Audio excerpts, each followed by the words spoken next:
You guys know I'm a big fan of what they're doing at 56 Brave. Well, we have a pick up the six discount code for you to save 10% off today. First, let me tell you about our friends over at 56 Brave. They are worn by Patriots and made by Patriots. Think about this. 56 Brave boldly pledged their lives, fortunes, and sacred honor by signing the Declaration of Independence. Today, it is because of those Patriots and the millions more who followed that we enjoy a country with freedoms unlike any other. 56 Brave is an apparel company that was founded by former U.S. Special Operations soldiers, including my good friend Lowell Coppert. Their mission is to honor the bold patriots of our past, present, and future with a unique apparel line. Their stuff is badass, some of it unlike anything else I've ever seen. So go to 56brave.com, use the code PICKUP6, and you're going to save 10% off just like that. 56brave.com, pick up the six, spell it all out as a promo code and save some money today. Their stuff is awesome. On August 3rd, 2014, Jerry Gass laid down his life while serving our nation. He was built to be in the Army, and that showed by his actions on combat deployments as a Special Forces sniper and medic. Today, we get to know Jerry in the words of his wife, Nancy, a Gold Star spouse. Nancy says she hit rock bottom after Jerry died, but an organization found her and picked up her six, and now she's paying it forward through her own outreach efforts to families who have sacrificed like hers.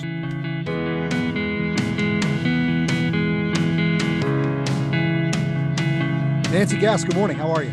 Good morning. I'm good. How are you? I am doing great on this clear Monday where I'm at. Sky is blue, sun is out, and we're getting our week started. Just grateful to have you join us to have this important conversation. It will be a heavy and powerful conversation today. But got connected to you through a good friend named Brad Borders. And I always tell this story that Brad's been on the show a few times. He's done incredible work as a chaplain in the Army, incredible work with Purple Heart Homes. And now he's got his own radio show and podcast. And I said, hey, Brad, just ticked over the 1 year mark, lining up guests to sort of kick off the first week of our second year. He said, you got to have Nancy on. Got to have Nancy on the show. I said, hey, brother, absolutely. So thank you. He is so sweet. He is so kind, and he's done so much for me and the kids. So yeah, he's a very special guy. So you run his wife too. Yeah, absolutely. Yes, you're 100% right about that. You run his radio program like a week ago, I think. Yep. A couple weeks ago, something like that. That's awesome. Nancy has been asked on behalf of our nation to do the hardest thing that a spouse can do, and that's to send their loved one off to combat and to have that person not return. Lost her husband in combat in 2014. His name was Jerry Gass, mountain of a man. You're going to tell us all about him. We're going to get to know him. Right. Before we get to know him, let's just take a few minutes and just talk about sort of that fateful day and just the weight of which having to receive that news. I know it never gets easy. Again, we don't take this for granted, right? What it takes to share that story and to share about that, but have been asked to be in that sort of elusive fraternity of folks. It is never easy. We're eternally grateful. So I want to get to know him a little bit, but before we do that, just when you had to receive that news, that moment in time, the hardest day of your life? So it was a Saturday night, and they woke me up to tell me. So I had talked to him that morning, and it was a rainy day, and the kids were babies. They had just turned 1 and 2. And so I was like really depressed all day missing him. And I felt kind of sorry for myself that I was having to be without him. And I had no idea how lucky I was that he was just away and I could email him. And then that night I found out I would never be able to have contact with him again. So I wish I could go back and appreciate how lucky I was when I had him and he was just across the world. But I talked to him that morning, and he said that he was going to be not able to Skype for a few days. So I knew from, the way he would say it, that he was going to be on a 2 or 3 day op. Mm-hmm. And so when I didn't hear from him, not to worry, but it would be a few days. And then that night, I got the knock at my door and I was asleep. And so when I heard it, I thought, like in my haze, like that someone was robbing us. So I got scared and I didn't answer the door. And then I went to the nursery so I could see out the window out at the driveway. And I saw the car and it pulled out of my driveway and went away. So I was like, okay, well, that's weird. But we live near the end of a cul-de-sac. And so they went towards the end of the cul-de-sac and they didn't come back. And so I could see out the window that the car didn't leave our neighborhood. And so I knew something was not right. But you just never think it's going to be that. And so I just waited. And then finally I was like, I don't know what to do. So I went and I opened the door and I walked out in the driveway where I could see to the end of the cul-de-sac and I could see the car sitting there and that it had government plates. And so when they saw me, they pulled forward back into the driveway and they said, can we come in? We have to tell you something. And I didn't say anything, but I just walked in and they said, we want you to sit down. And they said, we have something we need to read you. And the kids were still asleep. And they said, the Secretary of the Army regrets to inform you that your husband, Gerard David Gass Jr., was found to be unconscious, transported to the Jalalabad Airfield Hospital, and pronounced dead. And that was all they could tell me. And that, I think, was one of the hardest things. And then they said, he was pronounced dead on August 3rd, 2014. And I had like a moment of relief because I was like, okay, you guys are mistaken. It's August 2nd. Something's not right here. He's alive. It's okay. And then, like my head cleared and it was August 3rd in Afghanistan, but it was still August 2nd, like 10 p.m. our time. And so it was pretty hard. Yeah. Yeah. We're going to talk about what happened on that day. Before that, he enlisted in the Army in 2009. I mean, this guy was built to be in the Army. Tell me about his journey there, right? I mean, I've seen pictures, right? I feel like I got to know him a little bit, and us communicating and reading about him, looking at pictures. I mean, this guy was made to be in the Army.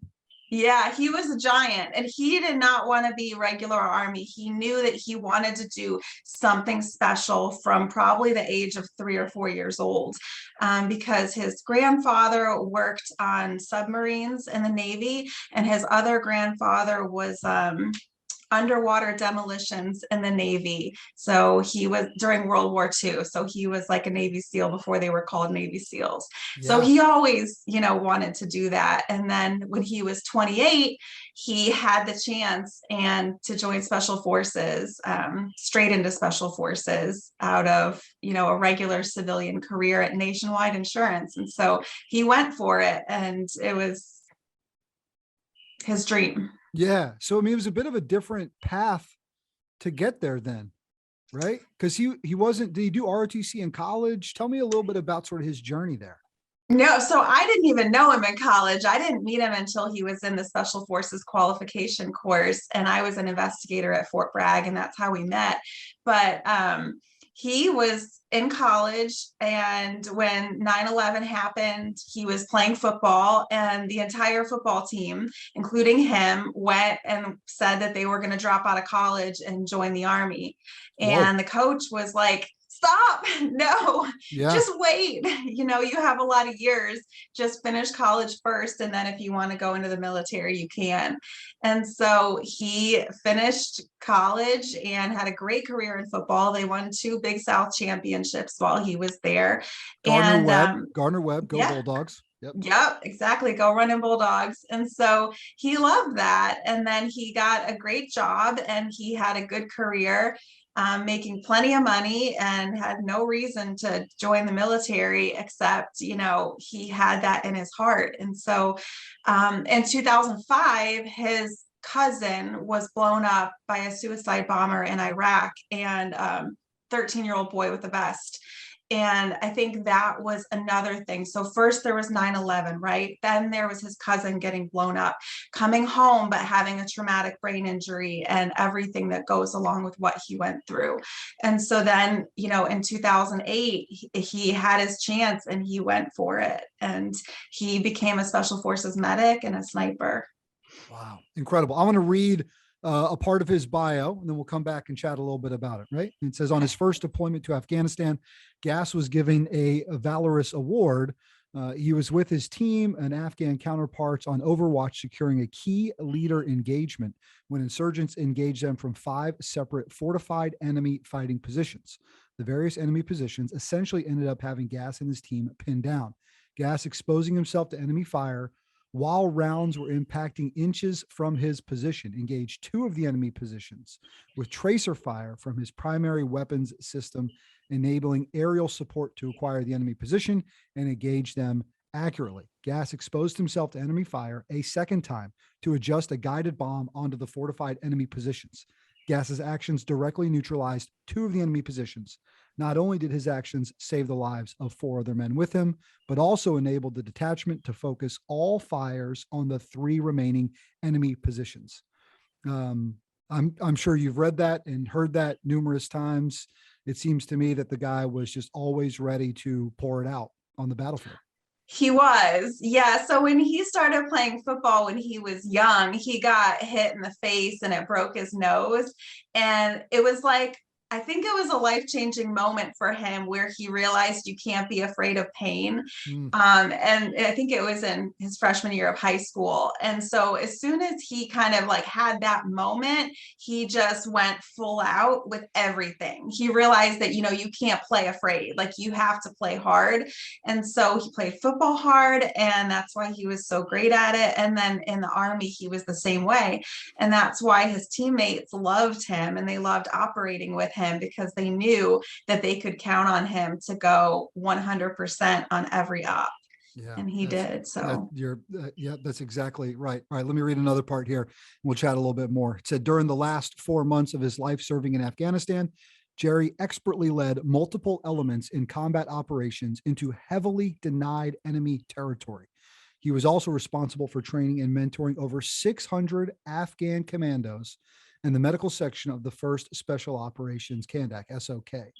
Gass was involved in over 94 combat operations during this period and was trained as a Special Forces sniper, a skill set which resulted in 12 confirmed enemies neutralized at distances of out to 1.2K meters. I mean, absolutely incredible. You guys hear about the legends of Chris Kyle and these amazing snipers. Jerry right there in that club. Gass's leadership, an aggressive attitude during operations directly resulted in the overwhelming success against a fortified enemy, assisting the stability and security throughout the Special Forces Task Force Northeast area of operation.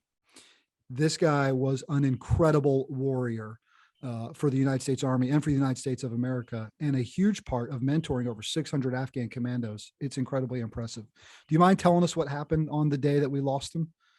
So they were on an operation where they did a helicopter infiltration into a remote area to regain control of 2 villages that had been overrun by the Taliban. And when they infilled, they landed on top of like a mountain.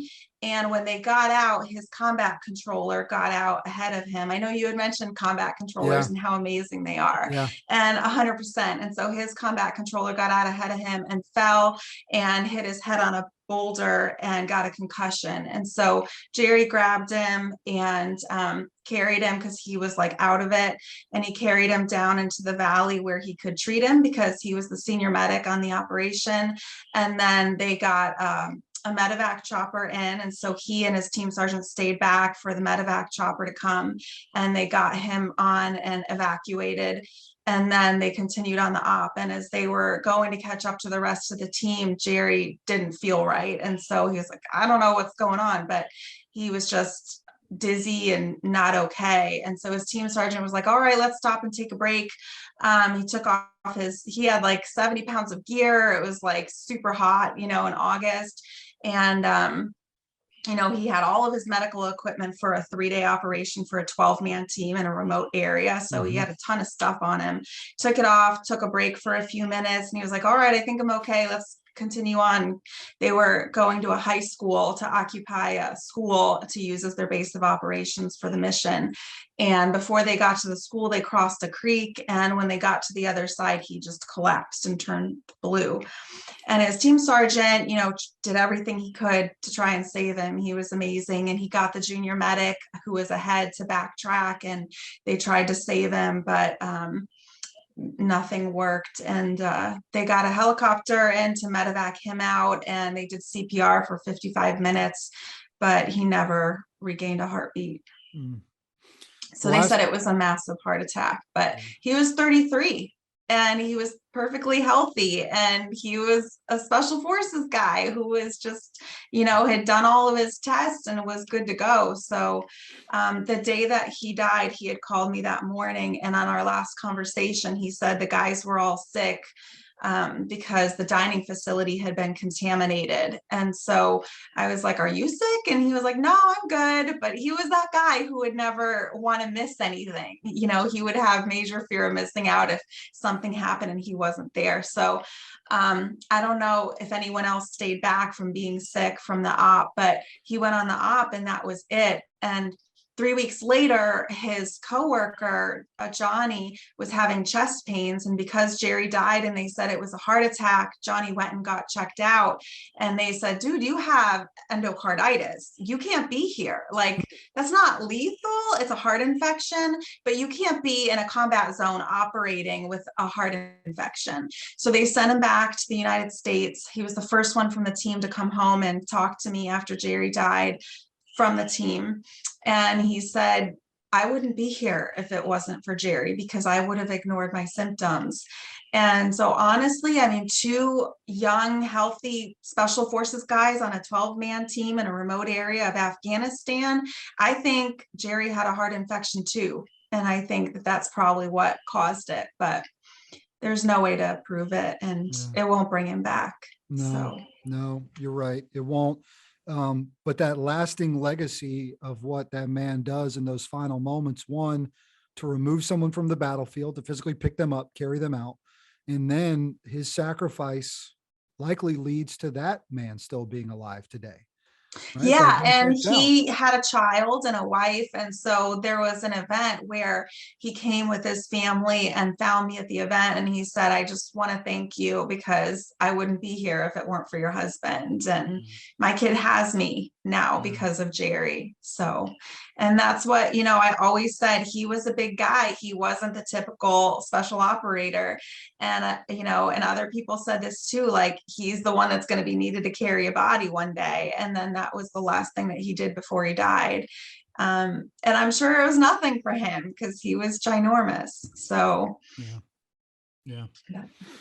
He was awarded the second Bronze Star and the Meritorious Service Medal after his death, and literally left it all out there, right? Left his heart on the battlefield, left his body out there, gave of his last breath to pull someone off the battlefield on that day. It's incredible. Nancy, I know I know it's really, really hard. And I know it was really, really hard at the beginning.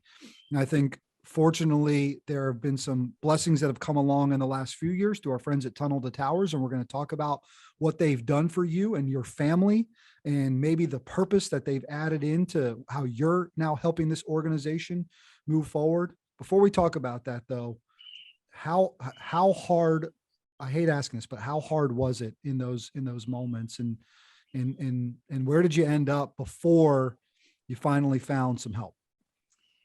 It was a really lonely place. I was a special agent until he died, and my career had been my life before I met him and fell in love.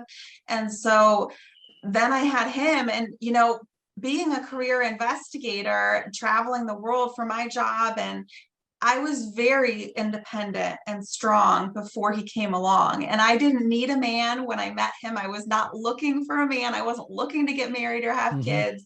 That just happened. But he was so great and he loved me so hard.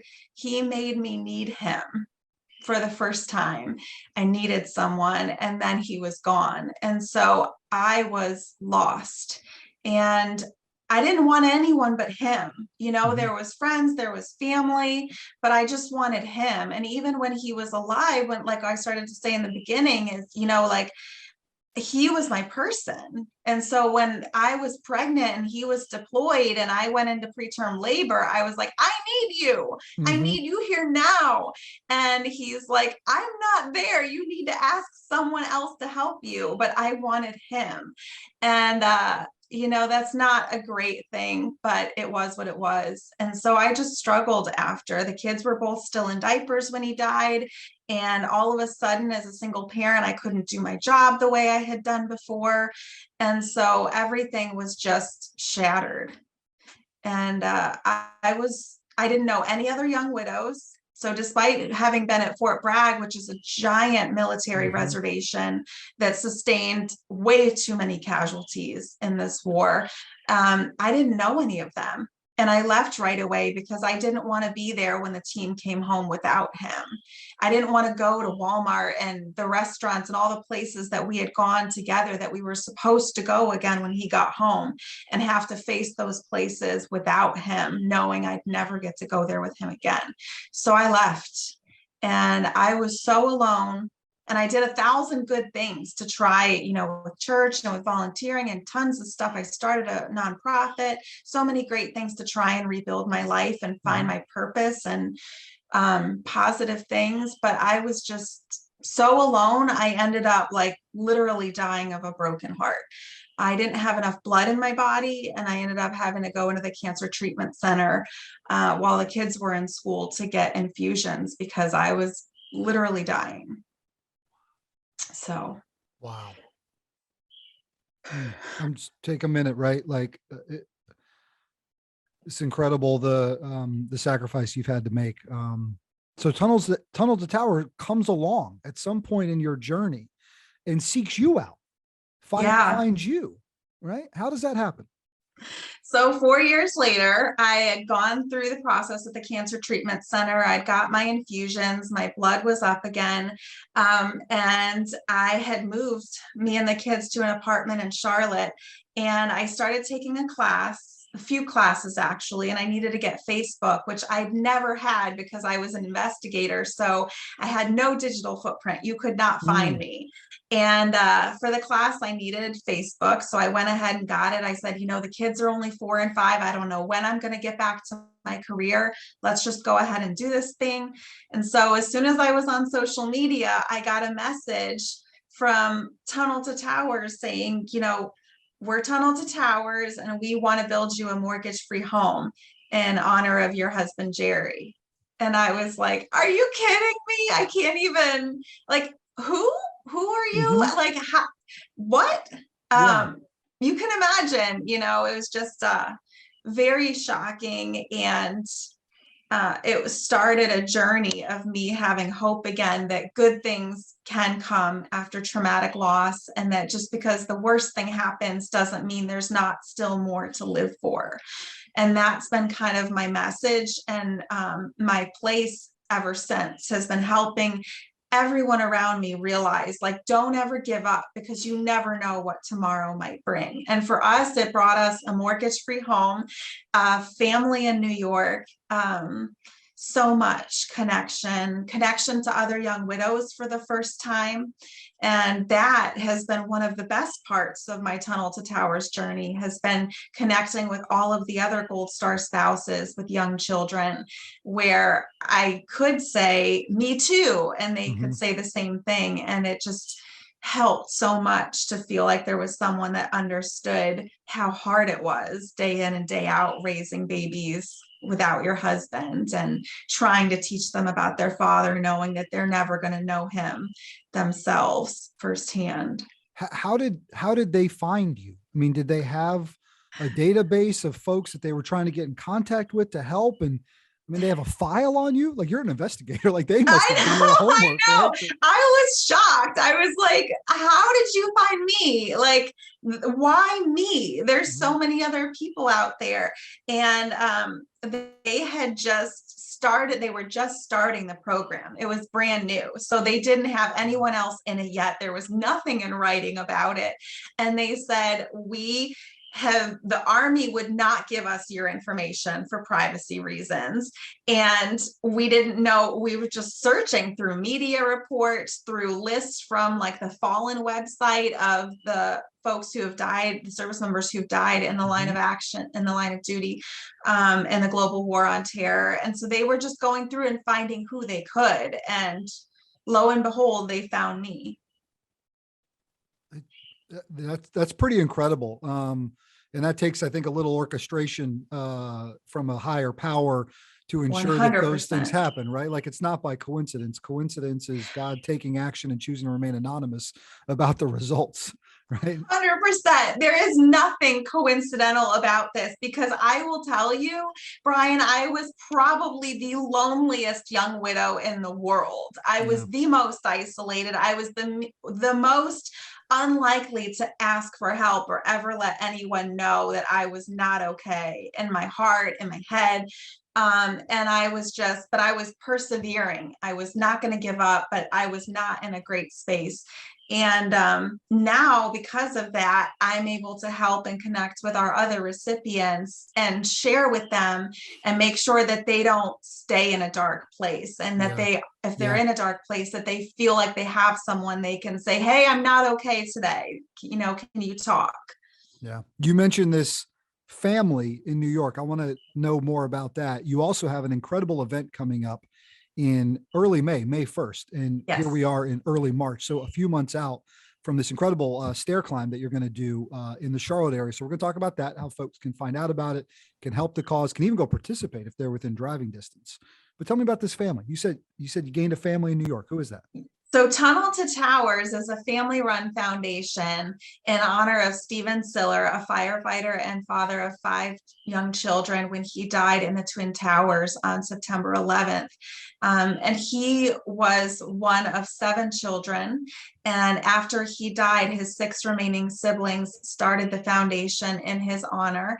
And they have done so much in the last 20 years to help catastrophically injured veterans, Gold Star families, now families of fallen first responders. They've done disaster relief with Hurricane Sandy, with the hurricanes we had recently. So much good around the country, but they're in New York. Yeah. One of the things that I just love about that organization is, it starts in this, post 9/11 world that we're living in as a way to honor and help those first responders, right, that ran into those towers on that day.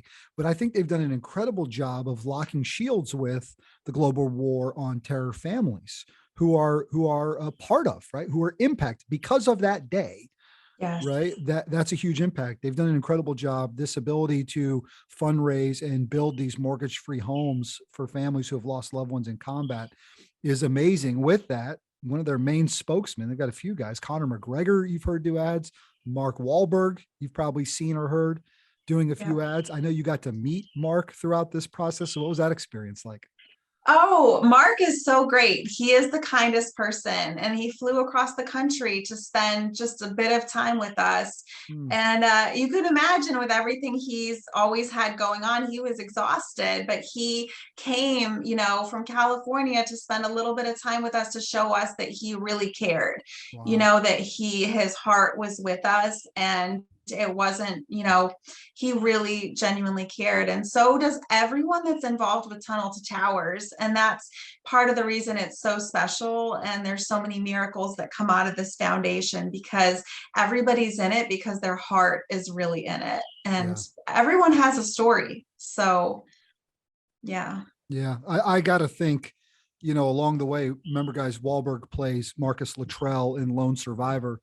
And I got to think that experience really changed him. One, just depicting that character, but then also I know he spent a lot of time with Marcus, right? Because Marcus was a big part of creating that movie with Peter Berg. And obviously we talk about that film quite a bit here on Pick Up the Six podcast, because we've had folks connected to it, right? The helicopter pilot who picked Luttrell up has been on the show.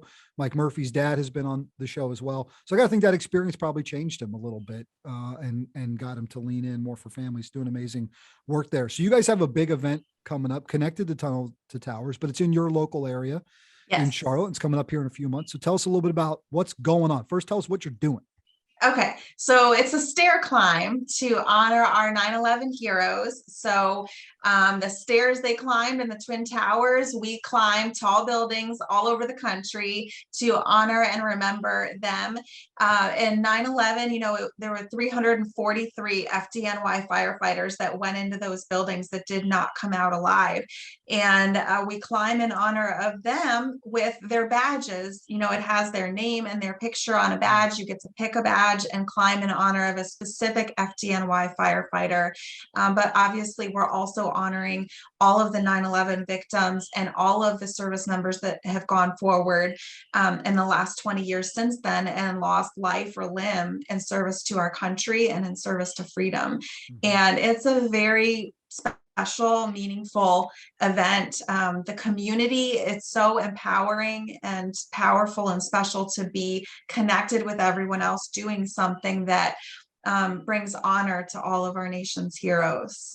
When is your event? Where is it? And how can folks either go do it with you or help give to the cause and make a donation? So everyone should do it with me. Even if they're far away, they can fly in, no problem. Charlotte's a great airport. And my team name is the Carolina Do Good Mafia. So Home Depot is one of our corporate sponsors, and Home Depot years ago nicknamed Tunnel to Towers the Do Good Mafia of New York because we go in and get the job done. And 100%. So now we've got the Carolina Do Good Mafia, but we've already raised $20,000 here at the Charlotte Tower Climb, and we're not even at the climb yet. So we're doing great things. Museum Tower is where we'll be. It's 43 floors, which is nothing. And it's super special. Yeah. Yeah, it really is. Guys, we're going to put the link to the event page, to the registration page in the show notes on our show page here as well. So you can get to be a part of that. Nancy was putting the EH on me, the emotional headlock, the other day. So you got to be able to come. You're only a couple hours away. Get your family, come over. So we're taking a look at it, see if we can't. I heard about this organization called F3, and I was like, you guys have got to be there. We absolutely will. No question. We're going to put the heat on all those guys as well. We've done a few local 9/11 stair climbs on 9/11 here locally. They are powerful moments, and it's fitting in the month of May, as we then take time to reflect for Memorial Day at the end of that month, that you kick the month off with your event there. So, I mean, are you training now? Are you taking every extra stair you can to get prepared for this? Yes, extra stairs. Our saying is there's no elevator to success. You have to take the stairs. And my kids are climbing. Last time my son climbed in 2019 with me, he did it twice. You only need to do it once, but he went down and came up and did it again. So, and it's just, I did the Freedom Tower on my husband's, I don't remember what day it was. No, it was in June of 2019, but I did the Freedom Tower, which is the tallest building in the Western Hemisphere, the new World Trade Center. And it's, that's 104 floors. So 43 is not as arduous as it seems, but my daughter, who's 8, is going to be doing it for the first time. It's the day after her birthday. And so me and the kids, it's just a team effort preparing for it. Their team name is the Carolina Do Good Mafia. It's a great team. Yes. 100%. I mean, it's so important, Brian, that people realize the impact on North Carolina with Tunnel to Towers, because we have 35 mortgage-free homes from Tunnel to Towers in the state of North Carolina. So we helped the Goodwin family recently. We paid off their mortgage. Mia Goodwin died 3 days before Christmas and left behind her husband, who was a Charlotte firefighter, and then 3 kids who were 3, 1, and 4 months old. She'd just come back from maternity leave. She had her whole life ahead of her. She was the same age as Jerry. She became a police officer at the same age that Jerry joined Special Forces. So she had a 6-year career. And we have to help these heroes. And so when Mia Goodwin died, I texted our CEO and I was like, did you see this? We have to help her. And he's like, we're already on it. And the first chance that we could, he wanted to have her mortgage paid off before Christmas because he just wanted Mia's family and her husband to know that we're there for them and we're going to take care of them. And we did. And so, like I said, there's 35 families like that in the Yeah. state of North Carolina. So the impact on our state is huge, and the community it brings together is really healing for our Gold Star families and families of first responders. I'm glad you mentioned that. Right, you guys listen to the show. You know that's my home state, right? That's where we are physically located. So to hear about that impact that it's having here is incredible. These are amazing stories of picking up the six, right? Jerry in those final moments, picking up someone's six, you needing that support and not even asking for it. They came and found you. And then now you paying it forward for families who go through similar experiences. It's incredible. Again, guys, links to their event. It's May 1st, stair climb in the Charlotte area.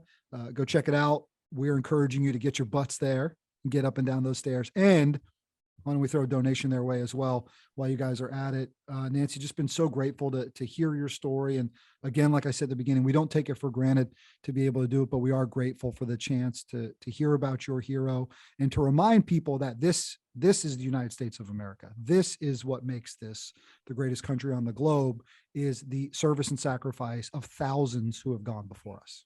Thank you. And I just want to go back to the story you read in the beginning about Jerry, the operation on his first deployment where he saved the 4 guys he was with and took out those 2 enemy positions. I mean, that's picking up the 6. When he came home from that deployment, we had my son right before that deployment. I was pregnant with my daughter during that deployment.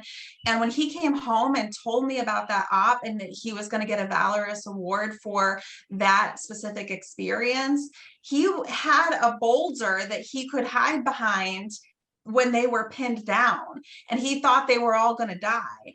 And that I said, if there is a boulder big enough for you to hide behind, you have a baby that needs you and another baby on the way. You stay down. You don't need to go and jump up and put a bomb on these guys or whatever. And he said, no, like, this is what we do in special forces. Like, we don't hide, like, we protect each other. We're on the offensive. And so instead of staying where he was, that's when he stood up and he adjusted the guided bomb to eliminate one of those enemy positions. And then he got down and then he got up again, and then he shot the tracer rounds to help the aerial support get the other enemy position. And it's just like, I'm like, how can you do that? Like, you're a big guy, they're gonna shoot you. And he's like, no, like, this is how we operate, and this is why we all come home. And at the end of the day after his birthday that year, every other member of his team came home alive. And the reason, despite, SF, they sustain a lot of casualties because they operate so heavily and they deploy back to back to back. But at the end of the day, they are extremely phenomenal operators, and it's because of their ethos and the way they operate. And so what he did was just an example of that. They're always looking out for each other, and it's just epic. Yeah. Yeah, you are 100% on the money. Thanks for bringing that back up and leaning back into it. And I think again, it's just, guys, it's a reminder, right? We need to gain perspective as to just the selflessness of those who are willing to put on the line. Nancy, we're so grateful for you and thankful for you joining us today. And we wish you nothing but success in May. And let's, guys, get to that link to their event and throw them some support. Nancy, thanks. Thank you so much. My pleasure. She's Nancy Gass. I'm Brian Jodis, and this has been Pick Up the Six Podcast.